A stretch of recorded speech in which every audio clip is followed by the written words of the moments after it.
Yan, ito na nga po yung ating beach resort. Yan po yung ating Careless number 1. Yan, napakaganda po ng ating buhanginan. Kung gusto nyo po ay talagang mawiwili kayo dito. And yan po, napakalawak po ng ating pwedeng paglakaran. Maputi po ang ating buhangin, and pagpasok po natin dyan sa ating loob, yan po may makikita tayo dyan na ating swimming pool. Ayan po naman, at napakaganda nga po ng ating swimming pool. Yan, pwedeng pwede po ang ating pamilya na dalhin po natin mag-relax. Kalimutan muna ang problema. And yan po, overlooking. Yan po, kung gusto nyo mapa-beach, mapa-swimming pool, okay po yan dyan mga kamamshis. And dyan, kita nyo naman po, may pa-fountain pa sila dyan. Ay, napakaganda po dyan sa mga bata. Tuwan-tuwa po talaga yung mga bata dyan. Yan yung po mga chikiting. Pwede nating dalhin dyan mga mamshis. And alam nyo naman, napakalinaw ng ating. Yan po yung mababa lang mga mamshis. Huwag kayong mag-alala. Hindi po kayo mag-aalala dyan. Dahil hindi naman po yan kalaliman. Yan, napakaganda nga po. And dyan po sa labas, dyan sa may gilid niyan, mayroon po dyan tambayan. Yan, may upuan din po sila dyan. And kung gusto nyo pong mag-video, okay, yan po meron sila dyan. At may libre pa po silang wifi. Yan, napakaganda. And dyan, nakikita naman po nyo na may libre din lababo dyan sa labas. Yan, may lababo sila dyan sa labas.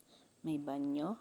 Kung gusto po yung mag-unload dyan, pagkatapos maligo sa dagat at sa ating swimming pool. And ang maganda po dyan, meron po sila dyan loob na pwede kayong pumasok dyan.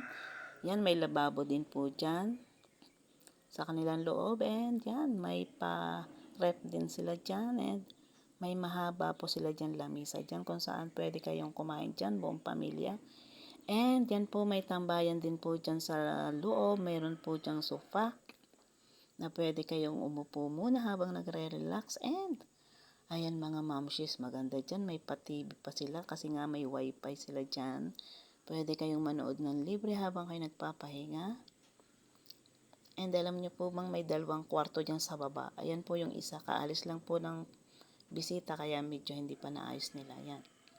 Meron dun sa kabila na kwarto, hindi lang po natin nakunan. And alam nyo po ba mga mamshis, meron din po siya lang banyo dyan sa baba. And yan po, pang halimbawa gusto nyo maligo dyan sa loob. And meron din po silang mga mamshis na second floor. Yan po, at atin po yung inakyat kahit nangangatog yung tuhod natin.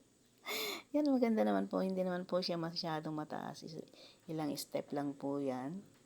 And dyan po sa taas, pagdating po ninyo dyan, ay may makikita rin po kayo dyan na mga pahingahan na kwarto.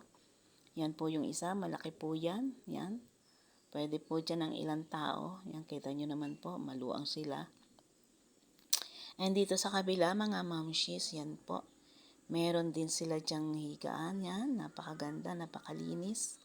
And maluang din po yan. And yan naman po, dyan po kayo mawiwili sa tanawin dyan sa taas. Yan po, may bintana dyan. Pwede nyo yan buksan. Kung gusto nyo magpahangin, yan, napakaganda po ang tanawin dyan mga mamshis. Kaya kung gusto nyo po, magpabook na po kayo. And yan sa comment section po ay makikita nyo ang buong detalye po. And kung gusto nyo po ay ano pang hinihintay nyo? Magpabook na kayo and magpa-reserve na po kayo sa ating magandang Careless Beach Resort number 1. Okay, bye-bye.